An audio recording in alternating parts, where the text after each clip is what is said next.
बिस्मिल्लाहिर्रहमानिर्रहीम। अस्सलामुअलैकुम वीवर्स, आप देख रहे हैं सिरात मुस्तकीम सऊदी न्यूज़ चैनल। आज 19 मई 2025 है। इस्लामी कैलेंडर के लिहाज से 21 ज़िलक़अदा की तारीख बनती है। सऊदी अरब और दीगर खलीजी ममालिक से मुतल्लिका अहम तरीन खबरें शेयर की जा रही हैं। वो गैर मुल्की जो पाकिस्तान, इंडिया, बांग्लादेश, नेपाल वगैरह से ताल्लुक़ रखते हैं। आप तमाम भाइयों से अहम तरीन मालूमात रोज़ाना की बुनियाद पर शेयर की जाती हैं। वीडियो मुकम्मल देखिएगा, लाइक करके शेयर भी कीजिएगा।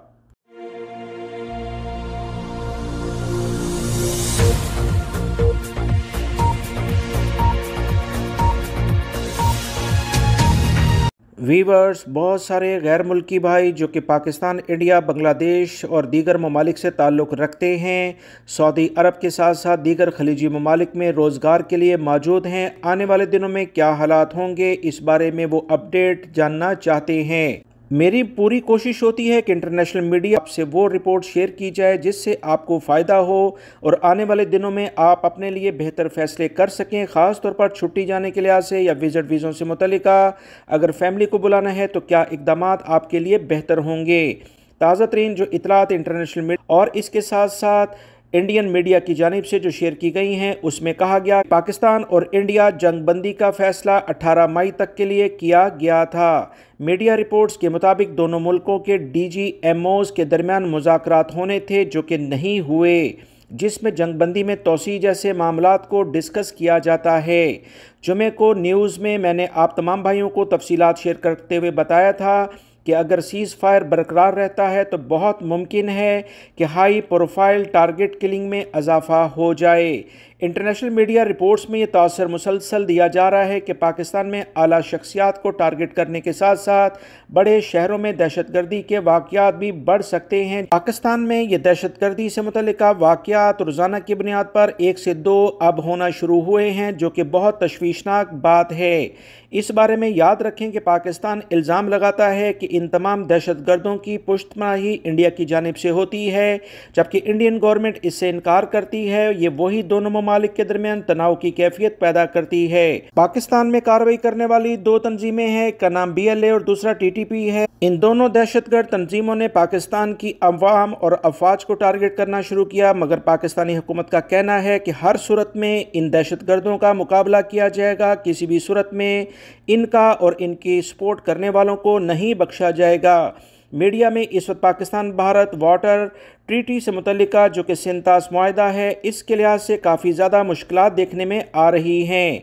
भारत पाकिस्तान में पानी की रोकथाम के लिए इक़दामात का आगाज़ कर चुका है, मुआहदे को मुअत्तल कर दिया है, जबकि पाकिस्तान ने वाज़ेह तौर पर कह दिया है कि पानी रोका गया तो हर सूरत में ऐलान जंग समझा जाएगा और पाकिस्तान को हक होगा कि वो हमला खुद करे।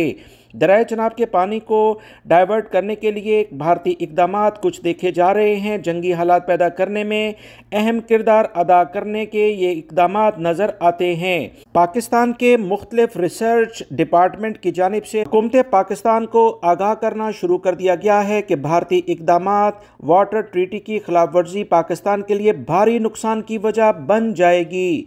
लिहाजा पाकिस्तान को फौरी तौर पर और सख्त एक्शन लेना होगा, वरना पाकिस्तान के लिए बहुत ज़्यादा मुश्किलात पैदा हो जाएंगी। हुकूमत पाकिस्तान को इन सब हालात के लिए तैयार रहना चाहिए और बर वक्त इक़दामात की ज़रूरत है, वरना मुश्किलात हो जाएंगी। क्योंकि इंटरनेशनल मीडिया बार बार कह रहा है कि अगली जंग का अगर आगाज़ हुआ तो वाटर की वजह से यानी पानी की बुनियाद पर होगा। इंडिया की तरफ से ये कहा जा रहा है कि वह पाकिस्तान के लिए पानी की बंदिश के इंतज़ामात मुकम्मल करेगा तो यकीनन वह अपने मकासद के हसूल के लिए किसी भी हद तक आगे जाएगा। ये तमाम वो इक़दामात हैं वीवर जिसकी बिना पर दोनों ममालिक के दरमियान एक बड़ी जंग छिड़ने के इम्कानात ज़ाहिर हो रहे हैं। वीवर्स, आपको याद होगा कि कुछ ममालिक ने पाक भारत जो जंग से मुतल्लिका यानी झड़पों से मुतल्लिका जो आगाज़ हुआ था उसमें ला तल्की का इजहार किया था। दर हकीकत यही ममालिक इंडिया की पुश्तपनाही और अंदरूने खाना सरपरस्ती करते हुए नजर आते हैं। इंडिया की पुश्तपनाही में अभी भी किसी मुनासिब वक्त का इंतजार किया जा रहा है, क्योंकि हारे फौजियों की हौसला अफजाई के लिए एक बार फिर एडवेंचर की ज़रूरत हो सकती है। इसलिए जंगबंदी के लिए 11 दिनों का वक्त जो लिया गया था उसको मज़ीद एक्सटेंड नहीं किया गया है। इंटरनेशनल मीडिया का कहना है कि मौजूदा हालात में ऐसा लगता है कि 24 जून तक सीज़ फायर बरकरार रह सकता है। इसके बाद आहिस्ता आहिस्ता बॉर्डर पार से खिलाफ वर्जी का आगाज करके इल्ज़ाम पाकिस्तान पर लगाया जा सकता है, जैसे पहले पहलगाम और अमृतसर में अटैक करके पाकिस्तान पर जिम्मेदारी आयद करने की कोशिश की गई, जो कि नाकाम हो गई। अब दोबारा हालात कशीदा होते ही इंडिया की जानिब से पाकिस्तान के 12 टारगेट्स को लॉक किए जाने का इम्कान है और इन इलाकों में ज़्यादातर शुमाली इलाका जात हैं। इन तमाम इंटरनेशनल मीडिया रिपोर्ट के साथ साथ हुकूमत पाकिस्तान ने कहा कि वो हर सूरत में हर हालात के लिए मुकम्मल तौर पर तैयार हैं।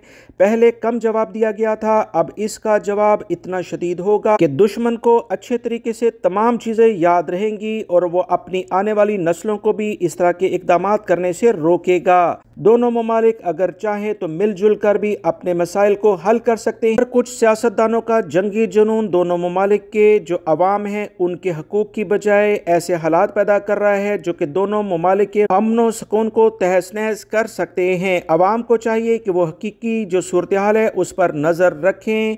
झूठा प्रोपेगेंडा जो मुख्तलिफ मीडिया चैनल्स ने किया उसके धोखे में ना आए। याद रखें, आधा सच पूरे झूठ से भी ज़्यादा खतरनाक होता है। मज़ीद इंटरनेशनल मीडिया के जरिए जो रिपोर्ट्स जारी की गई हैं कि इंडिया की जानिब से बांग्लादेश के साथ ताल्लुकात काफ़ी कशीदा हो चुके हैं और संगीन इक़दाम करने की धमकी इंडिया ने बांग्लादेश को दी है, क्योंकि बांग्लादेश की हुकूमत पाकिस्तान की मुकम्मल साथ खड़ी हुई है। भारतीय हुकूमत की तरफ से नॉर्थ ईस्ट इंडिया और बैनुल मुल्क एक्सपोर्ट की जाने वाली तमाम अशिया जो कि बांग्लादेश से आती थी उन तमाम मसनूआत पर मुकम्मल पाबंदी आयद कर दी है। इंडिया की जानिब से टर्की और आज़रबाईजान से मुतल्लिका जितनी भी मसनूआत एक्सपोर्ट वगैरह या इंपोर्ट होती थी उन तमाम पर पाबंदी आयद कर दी है। टर्की ने वाज़ेह तौर पर इंडिया को पैगाम दिया है कि वह हर सूरत में हर अच्छे बुरे वक्त में पाकिस्तान के साथ खड़ा रहेगा। लिहाजा व्यूअर्स, ईद के बाद हालात किस जानिब जाते हैं, इन तमाम चीज़ों को आप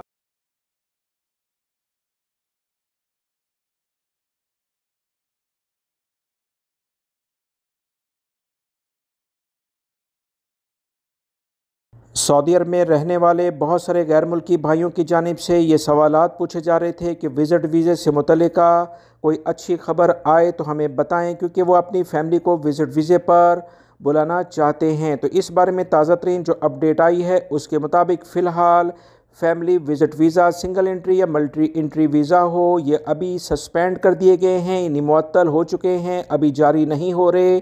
6 जून 2025 के बाद से जारी होंगे। उसके बाद भी बाकायदा तौर पर सऊदी हुकूमत की जानिब से इलामिया जारी होगा। लिहाजा उसके बाद ही ये तमाम इक़दामात आपको होते हुए नज़र आएंगे। लिहाजा 6 जून 2025 तक आप इंतज़ार करें, क्योंकि हज से मुतल्लिका आज़मीन हज इस वक्त काफ़ी कसरत में सऊदी अरब में आ चुके हैं और इन तमाम चीज़ों को देखते हुए सऊदी हुकूमत की जानिब से ये इक़दामात किए गए हैं। लिहाजा वो तमाम पाकिस्तानी इंडियन भाई और दीगर ममालिक से ताल्लुक़ रखने वाले अफराद भी मैसेज करते थे। आप तमाम के लिए ये बहुत अहम खबर है। सऊदी महकमा मौसमियात की जानिब से कहा गया कि मक्कातुल मुकरमा और मदीना मुनव्वरा समेत मशरकी रीजन, नजरान, रियाद, कसीम, हाइल, शुमाली हदूद और तबूक के कुछ इलाकों में गर्द गुबार हो सकता है। महकमे ने कहा कि गर्द-आलूद मतले से सऊदी अरब के मगरबी साहली इलाके ज़्यादा मुतासिर होंगे, जहाँ हद निगाह मुतासिर हो सकती है। तमाम लोग ड्राइविंग में बहुत एहतियात बरतें। महकमे ने कहा कि बहर अहमर में शुमाल मशरकी और शुमाल मगरबी हवा चलने की वजह से 40 किलोमीटर फी घंटे के लिहाज से डस्ट उड़ सकती है। सऊदी महकमा मौसमियात ने मजीद कहा कि आने वाले दिनों में गर्मी की शिद्दत में मजीद इजाफा हो जाएगा। ठंडे मशरूबात का इस्तेमाल किया जाए, गैर ज़रूरी तौर पर धूप में डायरेक्टली ना निकला जाए। सऊदी वज़ारत दाखिला ने कहा है कि जाली हज मुहिम और गुमराह कुन इश्तिहारात से ख़बरदार रहें। सऊदी वज़ारत दाखिला ने वाज़ेह तौर पर कहा कि 3 इंडोनेशियन शहरियों को गिरफ़्तार किया गया है। सऊदी वज़ारत दाखिला ने तमाम अफराद से कहा कि सऊदी अरब के मुस्तनद ज़राए से ही हज से मुतल्लिका जो सहूलियात हैं उससे फ़ायदा उठाएँ। किसी भी सूरत में किसी ऐसे इश्तिहार की बुनियाद पर अपनी रकम को ज़ाया ना करें जो कि गैर कानूनी इक़दामात कर रहा है। याद रहे, जैसे जैसे हज सीज़न करीब आ रहा है, जाली एजेंसियों के ज़रिए हाजियों को निशाना बनाने वाले इश्तिहारात में इजाफा देखने में आ रहा है। ये एजेंसियां झूठे दावे करती हैं कि वो पुरकशिश कीमतों पर पुरतैश खिदमात के साथ हज पैकेज फराहम कर रही हैं और जाली हज वीज़ों के इजरा का वादा भी करती हैं। ये तमाम चीज़ें गैर कानूनी हैं। सऊदी अरब के इदारे ऐसी तमाम पेशकशों में धोखाधड़ी के अंसर को वाज़ह करते हैं, जिसका मकसद मासूम हाजियों की रकम को लूटना है। तमाम लोग एहतियात बरतें। सऊदी वजारत ने मजीद कहा कि विजिट वीज़ा रखने वालों को पनाह देने वाले अफराद, उनकी सहूलत देने वाले अफराद, चाहे वो होटल्स, अपार्टमेंट, निजी रिहाइश गाहों, शेल्टर्स या हाजियों की रिहाइश गाहें हों, इस पर 1 लाख सऊदी रियाल जुर्माना आयद किया जाएगा और हर खिलाफ वर्जी के साथ जुर्माना बढ़ता जाएगा। सऊदी अरब के सिक्योरिटी इदारे हर सूरत में मुकम्मल निगरानी कर रहे हैं।